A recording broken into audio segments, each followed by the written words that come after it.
मुगलिया सल्तनत का तख्त, दिल्ली। एक सर्द सुबह थी, लेकिन आज दीवान-ए-खास में बैठी भीड़ को वातावरण की ठंड से ज्यादा बादशाह अकबर की अप्रत्याशित गंभीरता ने जमा दिया था। बादशाह अपने सिंहासन पर ऐसे बैठे थे जैसे किसी बड़ी पहेली को सुलझाने का मन बना चुके हों, और सभी जानते थे कि जब बादशाह पहेली बनाते हैं तो वो हमेशा बीरबल के लिए होती है। अकबर ने अचानक अपनी भारी आवाज में बोलना शुरू किया, जिससे दरबार में सन्नाटा छा गया। हुक्म, हमने आज एक ऐसा फैसला लिया है जो इतिहास में दर्ज होगा। बीरबल, तुमने हमेशा हमें अपनी बुद्धिमत्ता से प्रसन्न किया है, लेकिन हर चीज की एक कीमत होती है। बीरबल ने विनयपूर्वक हाथ जोड़े। अकबर ने एक गहरी सांस ली और अपनी असंभव शर्त का ऐलान किया। तुम्हारे लिए यह दंड है कि तुम्हें आज से 7 दिनों के भीतर हमारा साम्राज्य छोड़कर दूर चले जाना होगा। अगर तुम यहां रुके तो तुम्हें मृत्युदंड मिलेगा। दरबारियों के मुंह खुले रह गए। बीरबल शांत रहे। अकबर की आंखें चमक उठीं। और मेरी शर्त यह है, तुम जिस भी कारण से राज्य छोड़ोगे वो 100% सत्य होना चाहिए। उसमें कोई बनावट, कोई चालाकी या तनिक भी झूठ नहीं होना चाहिए। अगर तुमने जरा भी झूठ का सहारा लिया तो तुम्हारी मृत्यु तत्काल होगी। बीरबल की जान संकट में थी। क्या कोई व्यक्ति मौत से बचने के लिए सच बोल सकता है जब सच्चाई ही सबसे बड़ा हथियार हो? बीरबल ने गहरी सांस ली। उनके चेहरे पर किसी भय का चिन्ह नहीं था, बल्कि एक अजीब सी शांति थी। उन्होंने कुछ पल सोचने में लगाए, जैसे वह अपने मस्तिष्क में सत्य और झूठ के बीच की बारीक रेखा को नाप रहे हों। उन्होंने शर्त को स्वीकार किया, लेकिन जानते थे कि यह केवल राजाज्ञा नहीं, बल्कि बुद्धि का युद्ध है। फिर वो विनम्रता से आगे बढ़े। उनकी दृष्टि सीधी बादशाह अकबर पर टिकी थी। जहां पनाह, बीरबल ने धीमी, स्पष्ट आवाज में कहा, मैं आपकी आज्ञा का पालन करूंगा। मेरे राज्य छोड़ने का कारण 100% सत्य होगा, जिसमें कोई चालाकी नहीं। उन्होंने एक क्षण रुककर कहा, सत्य यह है कि एक सेवक की सबसे बड़ी सच्चाई उसका मालिक होता है, और मालिक की इच्छा से बड़ा सत्य इस दुनिया में और कोई हो ही नहीं सकता। चूंकि अब आपके हृदय की इच्छा ही मुझे मृत्युदंड से बचाने का एकमात्र कारण है कि मैं इस राज्य की सीमा छोड़ दूं, तो मेरे जाने का कारण केवल और केवल आपकी अटल इच्छा है। दरबारियों ने पहली बार देखा कि बीरबल ने मृत्युदंड का कारण भी सच्चाई के लबादे में लपेटकर बादशाह के सामने ही रख दिया। यह कहकर बीरबल ने अपनी पगड़ी खोली और उसे सम्मानपूर्वक सिंहासन के पास फर्श पर रख दिया। अकबर क्षण भर को अवाक रह गए। उनकी आंखों में विस्मय, हार और गहरी संतुष्टि का एक अद्भुत मिश्रण था। वे जानते थे कि बीरबल ने न केवल अपनी जान बचाई थी, बल्कि उनकी शर्त की आत्मा को भी कायम रखा था। वो भी एक ऐसे सत्य के साथ जिसे काटा नहीं जा सकता था। बीरबल ने अपनी पगड़ी की ओर देखा, फिर धीरे से बादशाह को आखिरी आदाब किया। उनका नंगा सिर आज उनके त्याग और बुद्धिमत्ता का प्रतीक बन चुका था। ये सेवक अब आपकी इच्छा का पालन करने जाता है, उन्होंने कहा, और बिना एक क्षण रुके पलट गए। दरबार में गहन सन्नाटा छा गया। बीरबल के पैरों की आहट उस चुप्पी में गूंजती हुई हर दरबारी के कान में ये संदेश दे रही थी कि सत्य की तलवार से बड़ा कोई अस्त्र नहीं होता। वजीर और बाकी दरबारी सिर झुकाए रहे। किसी में इतनी हिम्मत नहीं थी कि वो इस अप्रत्याशित विदाई पर अपनी प्रतिक्रिया व्यक्त करे। बीरबल ने दरवाजे की दहली पार की और पलक झपकते ही वो चतुर प्रकाश स्तंभ, जो वर्षों से आगरा के दरबार को रोशन कर रहा था, बाहर की दुनिया के अंधेरे में विलीन हो गया। ये सन्नाटा कुछ क्षणों तक बना रहा, जिसे केवल अकबर की गहरी श्वास ने तोड़ा। सम्राट ने धीरे से अपनी आंखें खोली। उनकी भौहें तनी हुई थी, लेकिन उनकी आंखों में क्रोध के साथ साथ एक अजीब सी प्रशंसा की चमक थी। उन्होंने खाली दरवाजे की तरफ देखा। शायद ये भागने का एक नया तरीका है, उन्होंने ठंडे, नियंत्रित स्वर में कहा, जिससे वजीर खान की पीठ पर पसीना छूट गया। अबुल फजल ने हिम्मत करके फुसफुसाया, जहां पनाह, बीरबल ने चुनौती स्वीकार करने के बजाय उसे दरकिनार कर दिया है। अकबर ने हाथ उठाया, चुप। बीरबल जानता है कि सत्य ही उसका कवच है, और आज उसने उसी कवच का इस्तेमाल कर मुझे निहत्था करने का प्रयास किया है। मौत की शर्त अभी भी बरकरार है। ये निश्चित है कि वो जानता है, वो बिना झूठ बोले भी मुझसे बच नहीं सकता। उसे वापस आना होगा। अगर वो 7 दिनों के भीतर दरबार में हाजिर नहीं हुआ तो उसे भगोड़ा और मृत घोषित कर दिया जाएगा।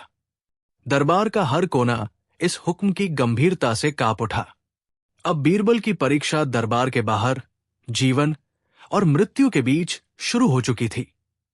शहर की चकाचौंध और दरबार के शोरगुल से दूर बीरबल यमुना नदी के किनारे एक शांत, जीर्ण शीर्ण कुटिया में एकांतवास कर रहा था। उसके पास चिंतन के लिए केवल 7 दिन थे, और समय रेत की तरह मुट्ठी से फिसलता जा रहा था। पहले 3 दिन बीरबल ने न कुछ खाया न पिया। वो केवल एक ही सवाल पर गहन चिंतन करता रहा, सत्य को ढाल बनाकर मृत्यु को कैसे परास्त किया जाए। अकबर ने जाल बहुत बारीक बुना था। जीतने के लिए उसे न केवल जीवित लौटना था, बल्कि इस शर्त को भी पूरा करना था कि वो एक भी झूठ नहीं बोलेगा। वो जानता था कि राजा की शर्त का अर्थ केवल शारीरिक मृत्यु नहीं, बल्कि उसकी बुद्धिमत्ता की मृत्यु है। चौथे दिन की सुबह जब सूरज की पहली किरणें कुटिया के दरवाजे पर पड़ी, तब बीरबल के चेहरे पर एक रहस्यमय मुस्कान आई। चिंतन के बादल छंट चुके थे। उसने एक ऐसी योजना तैयार की थी जो इतनी सीधी और सरल थी कि बादशाह उसे सत्य मानने को तैयार ही नहीं होंगे। उसे अब अंतिम 2 बाधाएं पार करनी थी। 7वें दिन दरबार में उपस्थित होना और बादशाह को यह समझाना कि बिना झूठ बोले भी वो मौत को धोखा देने में सफल रहा है। 7वां दिन आ चुका था। दरबार खचाखच भरा था, लेकिन माहौल में उदासी और तनाव छाया था। बादशाह अकबर अपने भव्य सिंहासन पर बैठे थे। उनके माथे पर चिंता और क्रोध की मिश्रित लकीरें थी। वे बीरबल को खोना नहीं चाहते थे, पर वचनबद्ध थे। जैसे ही मृत्युदंड का निर्धारित समय नजदीक आया, दरबार के मुख्य दरवाजे खुले और बीरबल ने प्रवेश किया। वो अकेला नहीं था। उसके पीछे 2 मजदूर थे जो सावधानीपूर्वक एक बड़ा भारी बक्सा उठा रहे थे, जिसे गहरे लाल रंग के कपड़े से ढका गया था। अकबर ने अपनी भौहें चढ़ाई। बीरबल, तुम जीवित यहां क्यों खड़े हो? तुम्हारी शर्त थी कि तुम वापस नहीं आओगे, अन्यथा तुम्हें झूठ बोलने के अपराध में तत्काल मृत्यु मिलेगी। बीरबल ने शांत और विनम्र मुद्रा में झुककर प्रणाम किया। जहां पनाह, मैंने आपकी शर्त का अक्षरशः पालन किया है। मैं इस समय आपके सामने इसलिए खड़ा हूं क्योंकि मैंने जीवन में एक भी झूठ नहीं बोला। इस बक्से में जो कुछ है वो मेरे पिछले 7 दिनों का सत्य है। यही वो उपाय है जिसके कारण मुझे मृत माने जाने पर भी मैं जीवित रहा। बीरबल ने धीरे से झुककर उस भारी संदूक का ताला खोला, जो देखने में साधारण लकड़ी का बना था। संदूक के भीतर कोई कीमती वस्तु, सोना या रत्न नहीं थे। उसमें केवल एक छोटा मिट्टी का दिया रखा था, जिसकी लौ अत्यंत स्थिर और धीमी गति से जल रही थी। जहां पनाह, बीरबल ने उस दिए की ओर इशारा किया। ये मेरा 7 दिनों का सत्य है। आपने मुझे आदेश दिया था कि यदि मैं वापस आया तो मैं झूठा कहलाऊंगा। मैं जानता था कि यदि बीरबल लौटता है तो शर्त टूट जाएगी और झूठ का अपराध सिद्ध होगा। अकबर असमंजस में थे। तुम इस दिए को अपना सत्य कैसे बता रहे हो? तुम स्वयं यहां खड़े हो। बीरबल, नहीं, जहां पनाह, मेरा शरीर वहां जंगल में पड़ा रहा जहां आपने उसे छोड़ा था, मृत्यु का स्वांग रचते हुए। लेकिन मैंने अपने मन की ये लौ, सत्य की ये प्रतिज्ञा 7वें दिन आपके पास वापस भेज दी। ये मैं नहीं लौटा हूं, बल्कि सत्य की ये लौ आपके दरबार में अपनी उपस्थिति दर्ज कराने आई है। सत्य कभी झूठ नहीं बोलता और वो कभी मरता नहीं। ये सुनकर दरबार में सन्नाटा छा गया। बीरबल ने शर्त को शारीरिक रूप से नहीं बल्कि प्रतीकात्मक रूप से तोड़कर उसे निभाया था। बादशाह अकबर की आंखें पहले चौड़ी हुई, फिर उनमें एक गहरी चमक आई। उन्होंने उठकर अपनी तलवार की म्यान पर हाथ रखा, लेकिन फिर उसे धीमे से हटा लिया। ये हार नहीं थी, ये एक ज्ञानवर्धक क्षण था जिसने उनके अहंकार को नहीं बल्कि उनके विवेक को संतुष्ट किया था। बीरबल, अकबर ने धीमी किंतु भरी हुई आवाज में कहा, तुमने मृत्यु को भी झूठ बोलने पर मजबूर कर दिया। तुमने सिद्ध किया कि सत्य का शरीर मर सकता है पर उसकी आत्मा नहीं। तुमने शर्त का उल्लंघन नहीं किया बल्कि तुमने उसे एक नया शाश्वत अर्थ दिया। अकबर का गला भर आया। उन्होंने तुरंत वो असंभव शर्त वापस ली और बीरबल को अपने सिंहासन के पास बुलाकर गले लगा लिया। दरबार में स्तब्धता अब हर्षोल्लास में बदल चुकी थी। ये केवल बीरबल की बुद्धिमानी ही नहीं थी जिसने उन्हें बचाया, बल्कि वो अटूट विश्वास था कि सत्य कभी पराजित नहीं होता। मृत्यु पर सत्य की ये विजय सदियों तक मुगल दरबार की सबसे अनूठी कहानी बन गई। दरबारीगण, जो अभी तक सांस रोके खड़े थे, अब तालियों की गड़गड़ाहट और बीरबल की जय हो के नारों से दरबार को गुंजा रहे थे। बादशाह अकबर ने बीरबल को अपने पास बिठाया। उनकी आंखों में गहरा सम्मान था। बीरबल, अकबर ने शांत स्वर में कहा, आज तुमने केवल अपनी जान नहीं बचाई बल्कि तुमने मुझे भी अहंकार के कारागार से मुक्त किया। मैंने सोचा था कि मैं सबसे कठिन पहेली बना सकता हूं, पर तुमने सिखाया कि जीवन की सबसे बड़ी पहेली स्वयं सत्य है, जिसे छल से नहीं केवल हृदय की पवित्रता से समझा जा सकता है। बीरबल ने विनम्रता से सिर झुकाया। जहां पनाह, शर्त की जड़ें भले ही झूठ में हो, पर उसका फल हमेशा सत्य ही होता है, यदि नियत शुद्ध हो। आपने मुझे परीक्षा दी और मैंने सिद्ध किया कि वफादारी केवल राजा के प्रति नहीं बल्कि उस उच्च सिद्धांत के प्रति भी होती है जिस पर राजा का शासन टिका है। यह घटना मुगल सल्तनत में ज्ञान और नैतिक बल की एक अविस्मरणीय गाथा बन गई। उस दिन से अकबर ने कभी बीरबल की बुद्धि पर संदेह नहीं किया और यह स्पष्ट हो गया कि बीरबल का पद केवल वजीर का नहीं बल्कि बादशाह के विवेक का था। इस घटना ने न केवल बीरबल की जान बचाई बल्कि मुगल दरबार में न्याय और नीति के सिद्धांतों को नया आयाम दिया। दरबारी, जो अक्सर बीरबल की बुद्धिमत्ता से जलते थे, अब उसकी नैतिक दृढ़ता के सामने नतमस्तक थे। उन्हें समझ आ गया था कि बीरबल की शक्ति केवल हाजिर जवाबी में नहीं बल्कि अडिग सत्यवादिता में निहित है। अकबर ने स्वयं को अधिक संतुलित और न्यायप्रिय महसूस किया। वो बीरबल को केवल सलाहकार नहीं बल्कि अपनी अंतरात्मा का प्रहरी मानने लगे। उनकी मित्रता अब शासक और सेवक की सीमाओं से परे गुरु और शिष्य जैसी हो गई थी। कुछ समय बाद जब साम्राज्य में एक ऐसा संकट आया जहां सत्य और मिथ्या के बीच की रेखा बेहद धुंधली थी, तो अकबर ने तुरंत बीरबल को बुलाया।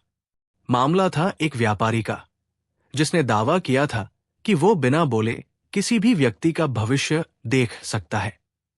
एक ऐसी पहेली जिसने फिर से बादशाह और वजीर के बीच ज्ञान की एक और परीक्षा का मार्ग प्रशस्त किया।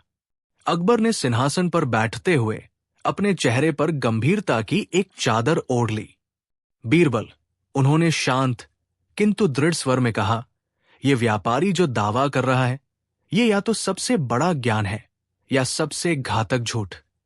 यदि ये झूठ है और तुम इसे सिद्ध नहीं कर पाए तो राज्य में अव्यवस्था फैलेगी, लेकिन यदि तुम इसे सिद्ध करते हो कि यह झूठा है तो भी मैं तुम्हें एक शर्त देता हूं। बीरबल ने हाथ जोड़कर आज्ञा मांगी।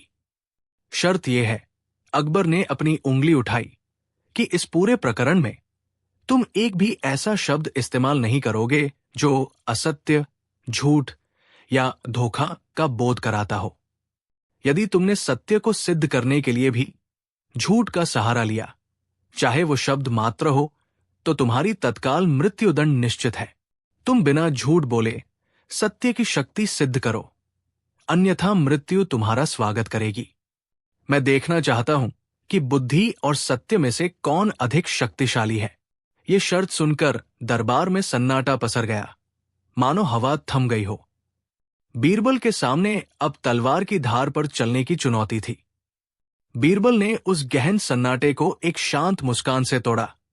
उन्होंने अपनी आंखें उठाई और सीधे सम्राट की तेजस्वी आंखों में देखा।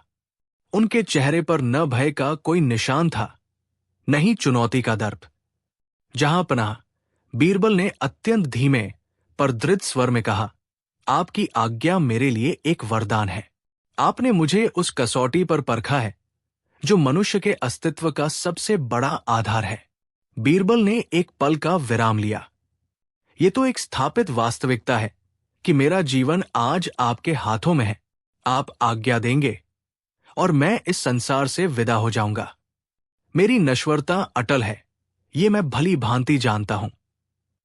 परंतु क्या ये क्षणिक दंड उस शुद्धतम शक्ति से अधिक महान हो सकता है जो संपूर्ण ब्रह्मांड का संचालन करती है? उन्होंने हाथ जोड़कर निवेदन किया, मैं ये सिद्ध करूंगा कि सत्य का प्रमाण स्वयं में इतना पूर्ण होता है कि उसे अपने विपरीत को परिभाषित करने की आवश्यकता ही नहीं होती। मुझे केवल 3 दिन का समय चाहिए। इन 3 दिनों में मैं ऐसी घटना आपके समक्ष लाऊंगा जो मेरी वाणी की पवित्रता को प्रमाणित करेगी। अकबर ने उत्सुकता से बीरबल को देखा। इस बार बीरबल की आंखों में कोई चाल नहीं थी, केवल गहरा आत्मविश्वास था। मुगलिया सल्तनत की राजधानी आगरा में आज की शाम दीवान खास में अजीब सी उदासी और गहरा तनाव छाया हुआ था। बात एक साधारण किसान के ऊपर लगे राजद्रोह के इल्जाम की थी, जिसके केंद्र में एक बहुमूल्य शाही पन्ना था। सेठ धनीराम ने इल्जाम लगाया था कि किसान ने वो पन्ना चुराया है और बीरबल के तर्कसंगत फैसले को मानने से साफ इनकार कर दिया था। बीरबल ने अपनी बुद्धि से ये तो सिद्ध कर दिया था कि सेठ झूठ बोल रहा है, पर सेठ ने तर्क को नहीं बल्कि चमत्कारिक प्रमाण की मांग कर दी। जहां पनाह, सेठ धनीराम ने अपनी अकूत दौलत के अहंकार से गरजते हुए कहा, मैं बीरबल की बातों को तब तक सच नहीं मानूंगा जब तक वो ये सच्चाई स्वयं रात के अंधेरे में ऐसी तरह सिद्ध न करें कि जिसे चांद और तारे भी गवाही दे।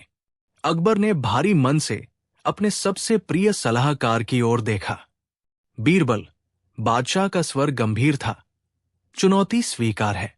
तुम्हारे पास केवल एक रात है। तुम्हें यह साबित करना होगा कि किसान निर्दोष है। यदि सूर्योदय से पहले तुम सच सामने न ला पाए तो किसान को कालकोर मिलेगी और तुम्हारा नाम दरबार से हमेशा के लिए मिटा दिया जाएगा। ये एक ऐसी चुनौती थी जिसमें असफलता का अर्थ सिर्फ हार नहीं बल्कि जीवन का अंत था। बीरबल ने शांत आंखों से चुनौती को स्वीकार किया और अंधेरी रात में न्याय की तलाश में निकल पा। अंधेरी रात में बीरबल सीधे उस अमीर व्यापारी के घर की ओर चले गए जिसने किसान पर चोरी का इल्जाम लगाया था। बीरबल जानते थे कि जहां सत्य को दबाया जाता है वहां सबसे पहले झूठ के स्रोत को समझना जरूरी है। उन्होंने भेष बदल लिया, साधारण यात्री का वस्त्र और चेहरे पर गंभीर चिंतन। उन्हें इस बात का विश्वास था कि इतना बड़ा इल्जाम लगाने वाला व्यक्ति स्वयं किसी बड़े रहस्य को छिपा रहा होगा। व्यापारी का आलीशान महल पूरी तरह शांत था। बीरबल ने दबे पाव महल की पिछली दीवार के पास जाकर रुक गए। उनकी तेज निगाहें जमीन पर कुछ ढूंढ रही थी। किसान के पास कोई चोरी का सामान नहीं मिला था, जिसका अर्थ था कि सबूतों को कुशलता से छिपाया गया था या फिर कहानी ही पूरी तरह मनगढ़ंत थी। बीरबल ने दीवार के पास हाल ही में खोदी गई मिट्टी के छोटे से ढेर को देखा। उस जगह को घास-फूस से ढकने की कोशिश की गई थी, लेकिन बीरबल की पारखी नजर से कुछ भी नहीं छिप सका। उनके चेहरे पर एक हल्की सी मुस्कान आई। उन्हें पता था कि वे सही दिशा में हैं। ये मिट्टी का ढेर कुछ महत्वपूर्ण दफन किए हुए रहस्य की गवाही दे रहा था। बीरबल ने धीरे से किसान की ओर देखा, जिसकी आंखों में अब डर साफ झलक रहा था। उन्होंने पास खड़े दरबारी को आदेश दिया, जरा इस ढेर को हटाओ। मुझे लगता है कि जमीन ने वो सच निगल लिया है जिसे ये आदमी छिपाना चाहता था। दरबारी ने तुरंत फावड़ा उठाया और खुदाई शुरू कर दी। मिट्टी के कुछ ही वार हटाए गए होंगे कि खड़ंग की एक आवाज आई। किसान का रंग उड़ गया, उसके हाथ पैर ठंडे पड़ गए। जैसे ही सिपाही ने कपड़े में लपेटे गए कुछ भारी सामान को बाहर खींचा, उपस्थित सभी लोगों की आंखें आश्चर्य से फैल गई। वे चोरी की गई सोने की मोहरें थी। बीरबल ने मोहरों को अपने हाथ में लिया और किसान को देखते हुए कहा, देखा, झूठ को छिपाने के लिए कितनी भी घास डाल दो, जमीन का सीना हमेशा सच उगलता है। तुम्हारी मनगढ़ंत कहानी का सच इस मिट्टी के नीचे दफन था। किसान ने अपना अपराध स्वीकारते हुए तुरंत घुटने टेक दिए। रात की चुनौती समाप्त हो चुकी थी और बीरबल ने सुबह से पहले सत्य साबित कर दिया था। जैसे ही किसान ने घुटने टेके और अपराध स्वीकार किया, पूरब की क्षितिज पर हल्का नारंगी रंग फैलने लगा। रात की काली स्याही अब धीरे धीरे मिट रही थी। बादशाह अकबर ने गहरी सांस ली। उनके चेहरे पर राहत और गौरव का भाव था। उन्होंने तुरंत बीरबल को गले लगाया। वाह बीरबल, बादशाह की आवाज में गर्व था। तुमने असंभव को संभव कर दिखाया। ये केवल सत्य की जीत नहीं है, ये तुम्हारी बुद्धिमत्ता और न्याय के प्रति तुम्हारे अटूट समर्पण की जीत है। सुबह होने में कुछ ही क्षण बाकी थे और तुमने ठीक समय पर न्याय का प्रकाश फैला दिया। अकबर ने आदेश दिया कि धोखेबाज किसान को उचित दंड दिया जाए और चुराई गई मोहरें शाही खजाने में वापस जमा की जाए। चुनौती पूरी हो चुकी थी। बीरबल ने सिर झुकाकर सम्मान स्वीकार किया। अब दरबार वापस जाने का समय था, जहां एक नई सुबह उनका इंतजार कर रही थी। सत्य और बीरबल की बुद्धिमानी से भरी हुई एक और शानदार सुबह। सूर्य की पहली किरणें अभी क्षितिज को छू भी नहीं पाई थी, लेकिन आकाश ने अपनी स्याह चादर उतारनी शुरू कर दी थी। बीरबल और अकबर चुपचाप शाही सवारी पर सवार हुए। रात भर की भागदौड़ ने बीरबल के शरीर को भले ही थका दिया हो, पर उनकी आत्मा न्याय की सफलता से जगमगा रही थी। उनके मन में किसी तरह की अहंकार की भावना नहीं थी, केवल कर्तव्य पूरा करने का गहरा संतोष था। अकबर ने मुड़कर बीरबल की ओर देखा। उस शांत, आत्मविश्वास से भरे चेहरे को देखकर बादशाह मंद मंद मुस्कुराए। उन्होंने कहा, बीरबल, तुम्हारी ये जीत युगों तक याद रखी जाएगी। अब चलो, हमें दरबार में इस नई सुबह का स्वागत करना है जो सत्य की साक्षी बनी है। जैसे ही वे महल के मुख्य द्वार पर पहुंचे, सुबह की आरती की मधुर ध्वनि गूंज उठी। दरबार के सेवक, जिन्हें रात के रहस्य की भनक नहीं थी, अपनी दिनचर्या शुरू कर चुके थे। कुछ ही देर में पूरा दरबार इस असाधारण रात और बीरबल की बुद्धिमानी का विवरण सुनने के लिए उत्सुकता से इकट्ठा होने वाला था। बीरबल जानते थे कि आज का दिन भी कम चुनौतीपूर्ण नहीं होगा। अब उन्हें अपनी जीत को सार्वजनिक रूप से प्रस्तुत करना था। सूर्य की पहली किरणें दीवान-ए-खास के भव्य संगमरमरी फर्श पर पड़ रही थी। जैसे ही सम्राट अकबर ने अपने सिंहासन पर आसन ग्रहण किया, दरबार में एक अजीब सी खामोशी छा गई। सभी दरबारी, विशेषकर वे जो बीरबल के आलोचक थे और रात भर उनकी हार की उम्मीद लगाए बैठे थे, उत्सुकता और थोड़ी घबराहट से उन्हें देख रहे थे। अकबर ने अपने चेहरे पर संतुष्टि का भाव रखते हुए धीमे लेकिन स्पष्ट स्वर में सभा को संबोधित किया। दरबारियों, उन्होंने कहा, आप सब जानते हैं कि बीती रात हमने बीरबल को एक ऐसी चुनौती दी थी जो मानव बुद्धि के लिए लगभग असंभव थी। हमने सत्य को सिद्ध करने की शर्त रखी थी और अब मैं ये घोषणा करता हूं कि बीरबल ने न केवल उस चुनौती को स्वीकार किया, बल्कि सुबह होने से पहले ही सत्य को प्रमाण सहित हमारे सामने प्रस्तुत कर दिया। दरबार में फुसफुसाहट शुरू हो गई। अकबर ने बीरबल की ओर इशारा किया, जो पूरी विनम्रता से हाथ बांधे खड़े थे। बीरबल, दरबार अब तुम्हारा उत्तर सुनने को तैयार है। बताओ, तुमने रात के उस अंधेरे में सत्य